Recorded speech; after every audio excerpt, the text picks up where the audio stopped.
much a restoration of just a little Duck Creek area from by Madisonville Road, from Madison Road down to Murray Avenue, which is kind of the border of Marymount.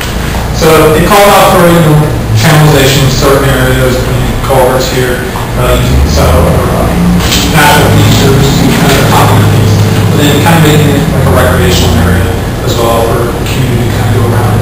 But back in the 70s, a lot of those geared towards, when they put in 75, you just kind of go right through it, and don't really kind of care what people had. The community did not like all the problems that it was going through, and so in essence, they stood up to the developers and said no. And so the plan just kind of stopped from right there. As you can see, most of the residential, some commercial built in, municipality, which is kind of like schools and already existing park features. And I kind of see how things have sort of changed a little bit today. Zoning is still pretty much residential, mixed in multifamily and single use, as well as the data that wasn't available is mostly going to be kind of the existing park, recreational, municipality stuff. So in essence, a lot of it's still similar. We do have a lot of property owners that have left, passed away, anything like that. So some of the property owners that may have stopped it initially may not be there, as well as soon as we move just over the course of the erosion or anything like that, property boundaries are going to change. So that is going to require surveying stuff to see what is what on each property. As you say, now we're bringing a lot of communication to the community to say, okay, what kind of improvements would you like to see? What's going to make you feel good? You want to come to the creek or the natural surrounding areas, just pretty much get a lot of their input. It's kind of like an environmental justice sort of thing. You want to take everybody into consideration before we go through development. When you say land use not available, what do you mean by that? It's one of that auditors click on there and it just did not pop up on it. I suspect that everything that's gray is public ownership. It's probably park land. Yeah, this is the part where there's an old abandoned school right over here, and up by Stella Street. But we own with city parks. We own most of the corridor. And again, anything that says city owned is going to be part of the Little Duck Creek Park. And I suspect that's why it's coming up. Yeah. Because that's Bramble on the left, right? Yeah. And then you get into this Bramble School. So that's what I kind of figured it was, just sort of looking at things and comparing the 1976 overlay. It's basically park land. Yeah. Madisonville has actually bought some of the parcels around the Stella Street, as Bob would say, kind of the hopes of getting some natural things going already. So there are steps that are already going on.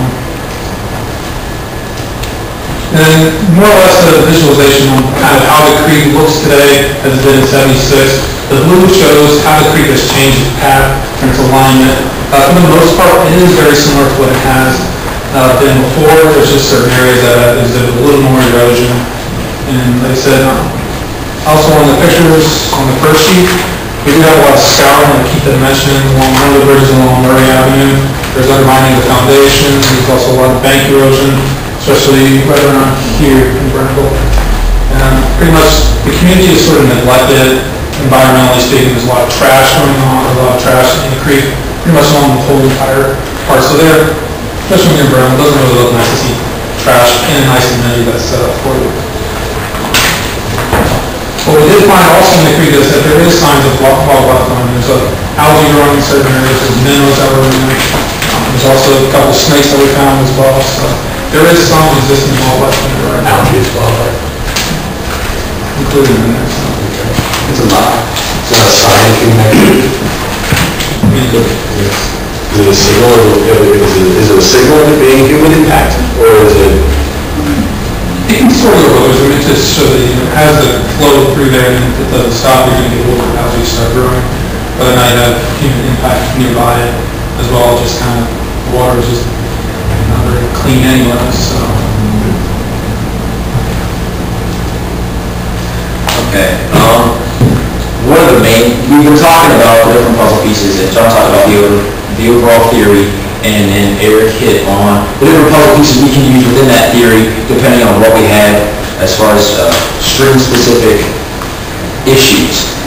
Now, and Jordan hit on, how the old report kind of goes with what's there now, and how we do have something to work with, and we have a lot of help from that old report. The issue is now, about the community and about the people that are around there. When we looked at the report and we read through, it seemed that this started in 1976.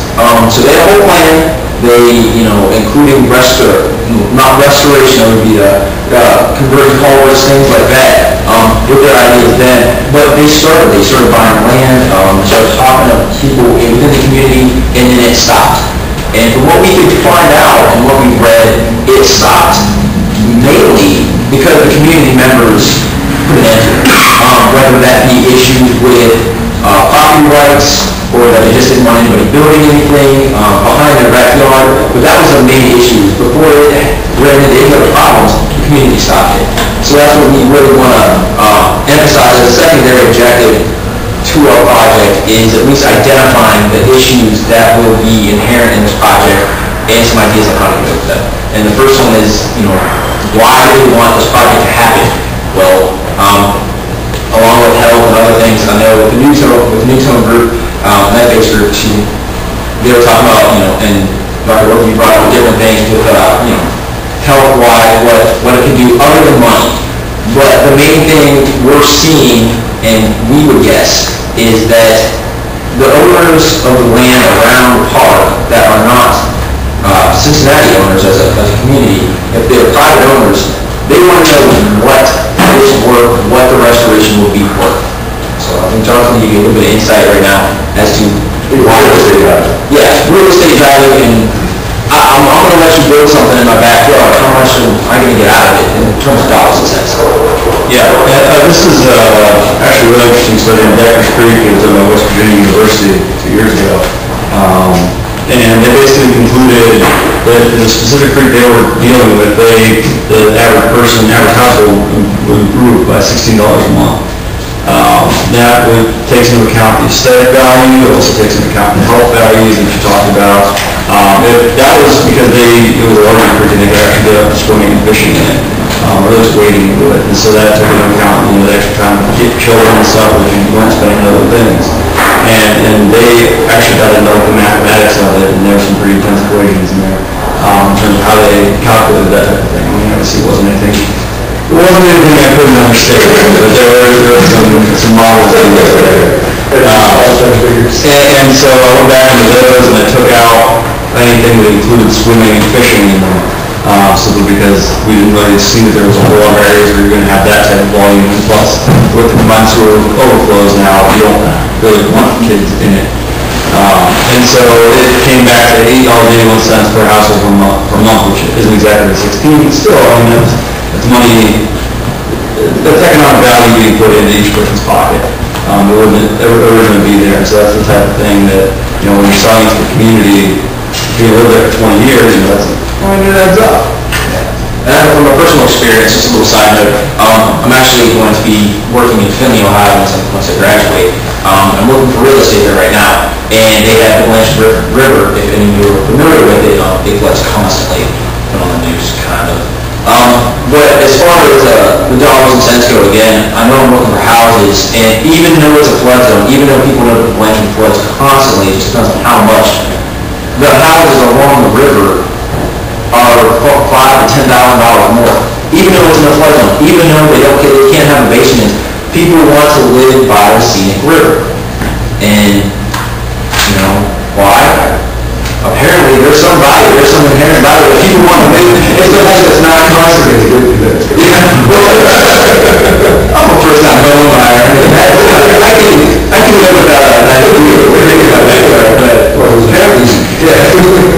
that. That's even negotiable. You guys can look at property values for comparable houses on the creek and others in Madisonville off the creek, and try to actually demonstrate a difference in value based on sales?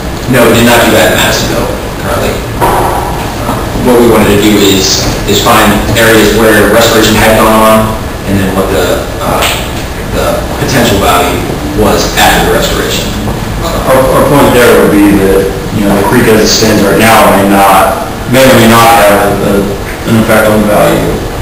We'd be projecting, and the number that we would want to advertise for our selling this plan would be the increase in the future after a more naturalized creek, which, you're right, we probably should have done the case studies and go around that.